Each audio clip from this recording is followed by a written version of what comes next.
two producers sought to form a girl group that would be a modern-day version of Motown's Supremes. What they got, at least at first, was a girl group that epitomized talent, style, and swag that was almost revolutionary. By the end of the decade, they were one of the hottest groups in America, selling a combined 30 million albums. However, despite their success in the music industry, they saw very little of the financial rewards that were supposed to come with it. Eventually, once one of them started to express her discontent and departed, the group fell apart. On this episode of Exposed, we look at the most charismatic, talented, and probably the most trifling girl group of the 90s. Envogue.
In 1989, two producers, by the name of Foster and McElroy, had a record label, Busted Productions. Denny Foster was the president of the label. After producing hits for several R&B groups, they decided they wanted to create and develop their own girl group, a modern version of Motown's Supremes. In Oakland, they had an open cattle call for auditions for female singers who would be interested. They settled on four: Cindy Herron, Maxine Jones, Dawn Robinson, and Terry Ellis. For their first album, Foster and McElroy brought the girls to their apartment and played tracks for ideas they had pre-recorded. The girls helped write the songs in creating their first album. After several months, they went to the studio to record. Unfortunately, there were problems from the start. In a recent interview, Dawn expressed that while recording the album, Denny had issues with outrage and being verbally abusive. It became a major issue. At times, the girls got out of hand, maybe acting silly and laughing out loud, and Denny would often respond by cursing and yelling at them. He started doing it on a regular basis to the point where Dawn would consider it as being abusive. This was bothersome, especially to Dawn, because it reminded her of her childhood, growing up with an alcoholic stepfather, who also expressed issues with outrage. It got to the point where this bothered her so much that she got the girls together and wanted to confront Denny over his unprofessional behavior as a united front. However, the girls did not respond to Dawn in a way that was supportive. They basically told her that she was on her own if she wanted to confront him. This lack of support to confront Denny was due to several issues. One issue was Terry started having an affair with Denny while all of this was going on. Over the course of their being in the group, Dawn and Maxine questioned whether Terry's loyalty was with the group or with Denny and the record label. It was clearly a conflict of interest for them to start a relationship while working together. Another issue was, at this point, it seems the girls did not want to say anything because they were worried about getting kicked out of the group. Dawn basically decided to just let it go. In 1990, the girls released their first album, Envogue, Born to Sing. They hit the ground running, immediately becoming superstars with their look, charisma, and harmony. They released 4 singles off that album: Hold On, Lies, Don't Go, and You Don't Have to Worry. Their first album, Envogue, Born to Sing, went wild. By the time the year was over, the group accomplished a major feat that was produce a multi-platinum album for their first recording. However, the girls would never see the fruits of their labor financially. Their deal only paid them $10,000 before recording, $10,000 after completion plus 2 cents per unit sold. On average, when you take the amount they made divided by the years they were together, each girl only made about $35,000 per year. This money issue first came to light when they started doing their first tour opening up for MC Hammer. One day, Cindy and Hammer were talking and she expressed the issue of money, and he was shocked to hear that despite their success that they were almost destitute. He offered to have the girls meet with his law firm and to go over the terms of their contract. That's where they learned they had a bad deal. Unfortunately, there will be repercussions behind those actions. Somehow, one of the girls in the group informed Denny about them meeting with the law firm about their contract. He was so upset he confronted all of them. He declared from that point forward that the girls would no longer be writing on their albums like they did previously.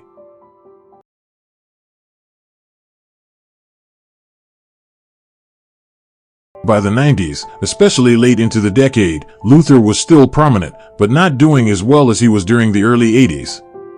His album sales were no longer automatically platinum.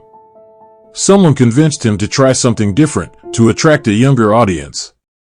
It was suggested to hire a hot new girl group, Envogue, to be his opening act for his next tour. It was no secret within the industry that financially, the group was barely making any money. Luther decided to take advantage. He offered them the opportunity to be his opening act at $50,000 per show. Envogue accepted the offer. In the end, the partnership ended up being a total disaster. The two could never see eye to eye on any aspect concerning the tour production. Just like before with Anita, their relationship was very contentious. At some point, Envogue would even go public, telling the media about how miserable it was working with Luther, disparaging his image. Until today, Luther's side of what happened with Envogue was never made public. There are some issues that need to be clarified. From the start of the project, Envogue had serious tensions with Luther. He asked them to help promote the tour by going on the Arsenio Hall show.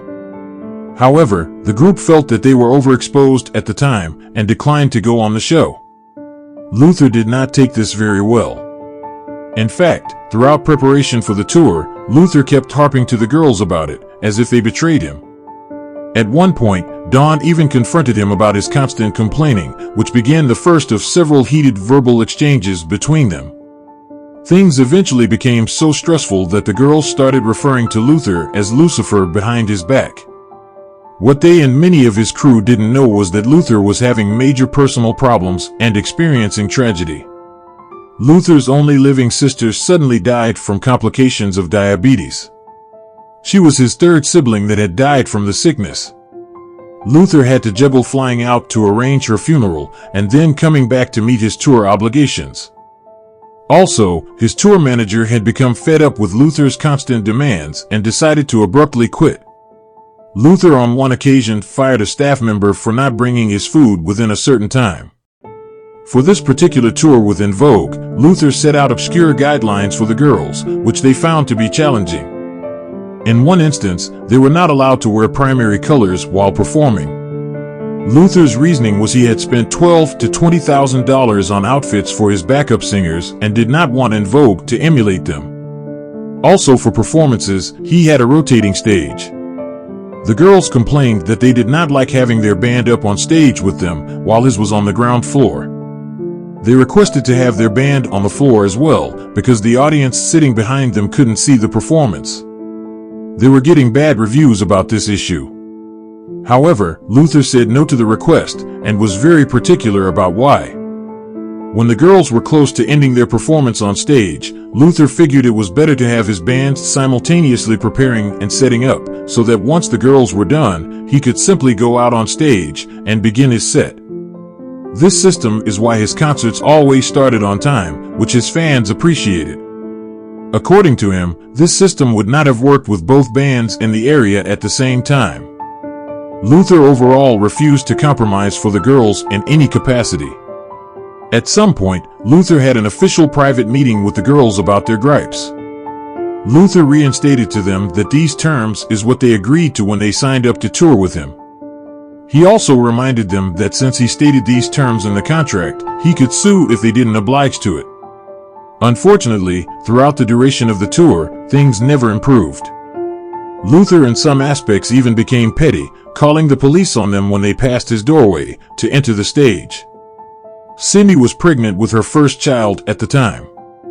It all finally came to a halt when the girls decided to pre-record their concert songs in a recording studio and fire their backup band.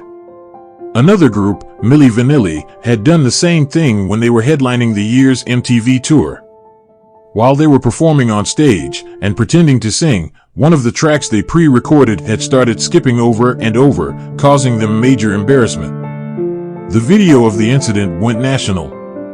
To Luther, this was not good musicianship, and he was paranoid this would happen to him. When Luther found out that the girls pre-recorded their performance, it was the final nail in the coffin. Both the girls and Luther decided it was best to part ways. The girls were eventually replaced for the last leg of the tour.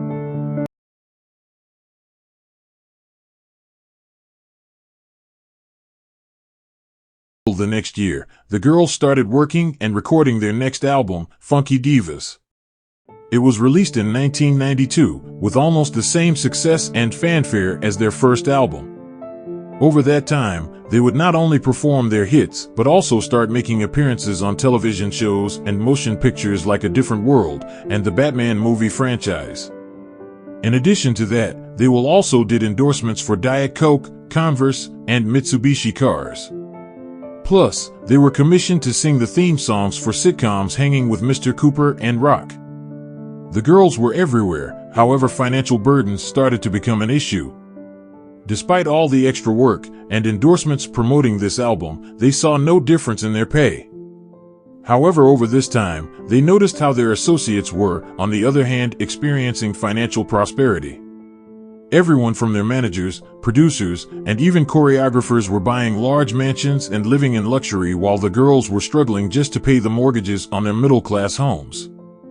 Eventually, Dawn and Maxine started to express their discontent with their salary. However, Terry and Cindy did not share their perspective of the matter. This really came to a head when Denny invited the girls to see his new mansion worth over $20 million. Dawn and Maxine eventually felt that they should be getting a bigger piece of the pie since they were putting in the lion's share of the work. Part of the problem was that their management and attorneys could not negotiate for them like they should because they were also representing the record label as well. It was a clear conflict of interest. By the time they were bold enough to face the issue, it may have been too late. By the time the girls finished the tour, their album sales quadrupled what their first album had done. In fact, their first album was still selling, and they were in high demand despite the problems they were going through financially. In a recent interview, Dawn had expressed how after shooting the video for Free Your Mind, she broke down crying due to the financial stress she was experiencing. All the girls, except for Cindy, who was married to pro baseball player Glenn Braggs, were living in homes in middle-class neighborhoods. Dawn and Maxine started stressing over just being able to pay their bills. Eventually, they decided to take action about their low pay. Dawn and the girls decided they were going to strike. They mutually agreed to refrain from any and all recordings and promotions until their label renegotiated their contract. However, after about a month, the worst happened. The girls found out Terry had broken the agreement. While they were supposed to be on a work stoppage, the record label gave Terry a side deal. She went into the studio secretly recording a solo album with Denny and Tommy. When the girls found out about this, they called Terry and confronted her. She responded, saying that she did not agree with the strike and that she had bills to pay. The songs Terry recorded ended up being her first solo album entitled Southern Girl. It came out in November 1995. It charted, but in general critics felt the album really sucked. One critic said even with all the production detail and Ella's strong performance, it sinks from its lack of high-quality songs.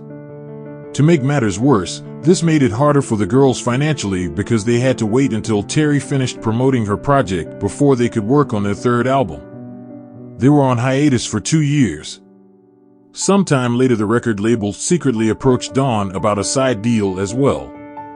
She was offered $250,000 to start working on a solo project unbeknownst to the girls. She said she took the deal because she was concerned about her bills as well. Eventually, the girls found out about what Dawn was doing and called her to confront her. She fessed up to it, however, things did not go as well with her like it did with Terry. Several recordings into the project, Dawn got a call from the president of the parent label, Sylvia Rohn, informing her that they were going to scrap her solo project.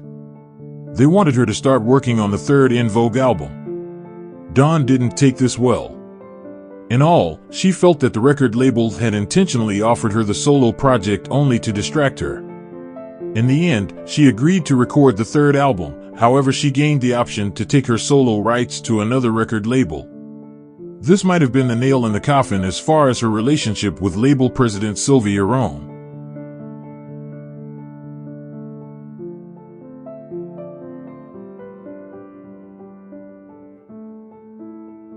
Before starting on their third album, the group was hired to participate in the soundtrack for the movie, Set It Off. This is where they sang the hit, Don't Let Go. This would be their first hit song that didn't involve Thomas and McElroy. When it was time to start recording the song, just like with their many previous hits, Dawn was chosen to sing lead. She came into the recording studio early to sing her part, while the other girls were scheduled to come sing background later that day. One of the producers, Ivan, asked her to step outside to talk quietly. He then informed Dawn he got a call from the record label stating that they didn't want her to sing lead for the song because they were planning on kicking her out of the group. Dawn was somewhat shocked. This statement was confirmed afterward when it was time to shoot the video.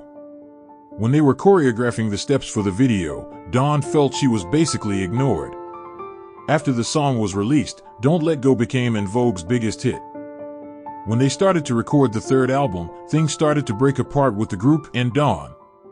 After recording most of the songs for the third album, Sylvia Rohn decided to have a creative meeting with the girls at a nearby hotel. Dawn had arrived to the meeting late but noticed they had already started. It was mediated by Sylvia. She decided to take the time during this meeting to confront Dawn. It appears that the record label was paranoid about Dawn's intentions.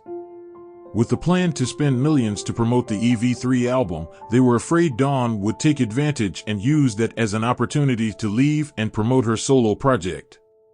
According to Dawn, they wanted her to sign a deal to commit the next 2 years to the project at the same pay rate as the previous 2 albums. Dawn said no and expressed herself to Sylvia. And just like that, Dawn was out of the group and the meeting was over. Shortly after this, Dawn called Maxine to discuss the issue, and before she could get anywhere, Maxine informed her that she and the girls had already decided to kick her out of the group. Shortly afterwards, Dawn got a call from her manager, who informed her that the label prefers she not show up for the photo shoot for Don't Let Go, but she did it anyway. The girls will go on to re-record the EV3 album without Dawn's vocals. It went platinum. However, that outcome was terrible compared to the sales of their previous albums. According to Cindy, the president did not take into consideration that Dawn had a lot of followers, and when she left, the group lost those fans as well. In 2000, Envogue, as a trio, released Masterpiece Theater, which featured the song Riddle, but it sold poorly. Soon after several more flops in sales, the record label dropped Envogue from their contract altogether. One of Dawn's first actions after leaving Envogue was signing with Dr. Dre through his parent label, Interscope Records. Her first project was with Junior Mafia, singing the chorus to their single, Firm Biz. There were problems from the very start. For the video shoot, she got into a public blowout with the director, Hype Williams. He wanted her to wear green for the video shoot, however she refused, feeling it was not an appropriate color. Their argument over this matter got so heated that they were literally in each other's face. Dawn ended up leaving the shoot before finishing her part. In the video, you'll see several areas where Dawn is singing. One on the pole, and another in what appears to be some sort of ballroom with backup dancers. In actuality, both scenes were shot in 2 different areas. New York, and LA. Because she left early, the producers had to fly out to California to shoot the other scenes. After this, she, Interscope, and Dr. Dre mutually decided to part ways. Soon afterwards, Dawn was offered a solo deal with RCA Records. Around this time, Raphael Saadiq, D'Angelo, and Ali Muhammad were forming a super hip-hop group. However, D'Angelo dropped out of the project. By this time, Raphael Saadiq started his own label, Pookie Records. Raphael reached out to Dawn to possibly replace D'Angelo. Raphael was able to contact Dawn, and she later accepted the offer to join the group. She decided to forego the recording deal with RCA. Dawn signed with Raphael's independent label Pookie Records. This would probably be one of the biggest mistakes that she would ever make in her career. At this point, she was almost destitute. She wasn't making any money and struggling with her bills and mortgage. According to Dawn, Raphael promised financial support if she got into a bind. The group, now known as Lucy Pearl, recorded the album around 1999, but the release date kept getting pushed back. By the time the Lucy Pearl album was finally released, the bank foreclosed on Dawn's home, and she was forced to move. According to Dawn, Raphael reneged on his promise to provide financial support. This was the beginning of issues between them. While promoting the album, tension started building between her and the group. Reporters would focus on Dawn and frequently ignore Raphael and Ali during interviews. After a year, the Lucy Pearl album ended up selling about 500,000 copies. Dawn left the group thinking it was a one-time thing. However, she got some news by a reporter that she was replaced by a former Calvin Klein model. The new Lucy Pearl went on to record several more projects, including soundtracks for the hit movie Save the Last Dance. Raphael Saadiq did an interview for The Breakfast Club and was asked about what happened between he and Dawn. According to him, 6 months into promoting the album, Dawn told him that she wanted to go out and do a solo deal. He didn't embellish much past that. Unfortunately, after all this, her image became even more tainted. Around 2002, Dawn met a singer-songwriter by the name of Andre Allen, who sang with the group. For example, Dawn and Allen got married after only dating for about 3 months. Saying things did not go well is putting it lightly. The marriage ended after 5 years.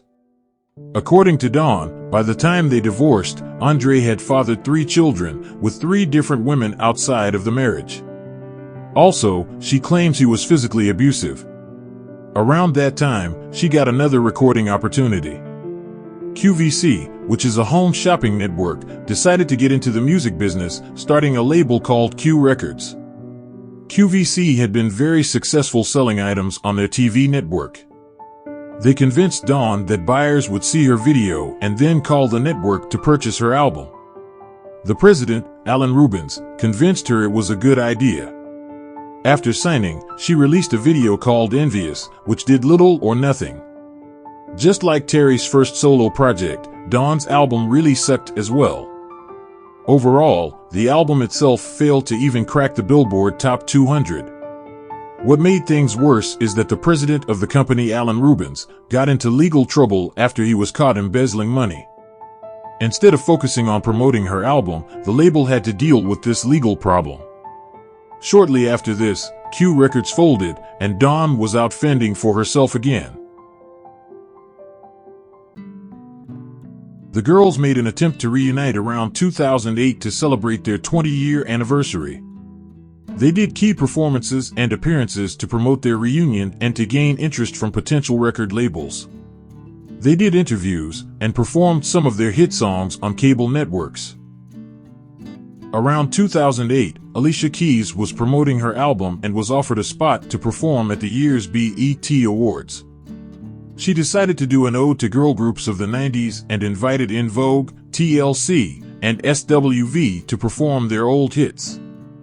However, what made this situation difficult was that she only wanted the 4 original Envogue members, which meant Rona was excluded. By this time, Rona had been with the group several years and even recorded an album with them. According to reports, Rona voiced her disagreement being excluded from the performance with the girls, but it went to no avail. The original Envogue members performed the show without her. The performance by the three groups ended up becoming a success, with Alicia singing with all three groups. After this, the group booked a tour domestic and abroad with only the original members. The tour was so successful that 4 record labels offered them record deals. However, there was a problem. Dawn wanted to sign with Warner Brothers while the other girls wanted to sign with independent label Roughtown Records. Roughtown Records was headed by Renee Moore of the hit group Renee and Angela. Dawn did not find it best to work with them. Compared to the other labels, Roughtown didn't have much to offer. After failing to come to an agreement over who to sign with, Dawn decided it was best to quit the group again. The girls went on to sign with Roughtown Records, however, as Dawn warned them the deal was bad. When it was time to record, Maxine was the only one showing up to the recording studio, and eventually the project had to be scrapped. Roughtown responded by taking Cindy and Terry to court, suing them for $33 million for breach of contract. The matter was eventually settled out of court. After 2010, the girls had gone through several more lineup changes, some of them including and excluding Maxine and Rona. However, a serious issue came up between Maxine and the other girls over management. According to Terry and Cindy, Maxine requested that the group pay for her own personal manager, in which they did not agree. According to the girls, Maxine responded by ghosting them, which was stressful for the group since they had performances they had booked. The girls were shocked to find out later that Maxine and Dawn had gotten together and started promoting themselves as Envogue with 2 other singers. They even started booking performances. For some time, there were 2 separate groups promoting themselves in the industry as Envogue. The situation eventually became much worse when Maxine separated from Dawn and started a 3rd group called Envogue to the Max. This ended up causing major confusion, and the media picked up on it. When patrons would buy tickets, they didn't know what lineup they were getting. At some point, Cindy and Terry realized this was not good business for the brand to have all these variations of the group, so they decided that they had to take legal action to stop Maxine and Dawn from using the Envogue name. Legally, since Dawn had left the group, she automatically forfeited her rights and did not participate in the lawsuit. A court mediator met with Terry and Cindy versus Maxine to make a final decision as far as who owned the rights to the Envogue name. After a day of deliberation, the arbitrator decided that Cindy and Terry owned the rights to the Envogue name, and Maxine could no longer use it for performances. This ended up becoming financially devastating to Maxine. As a result of the mounting legal bills and now not being able to perform as Envogue, she eventually had to file for bankruptcy. Several months later, her bank took her to court because she had gotten behind in her mortgage payments. The judge for that case ruled in favor of the bank to foreclose on her home. Just like Dawn, she was evicted. Since then, she has been working on several projects in the studio.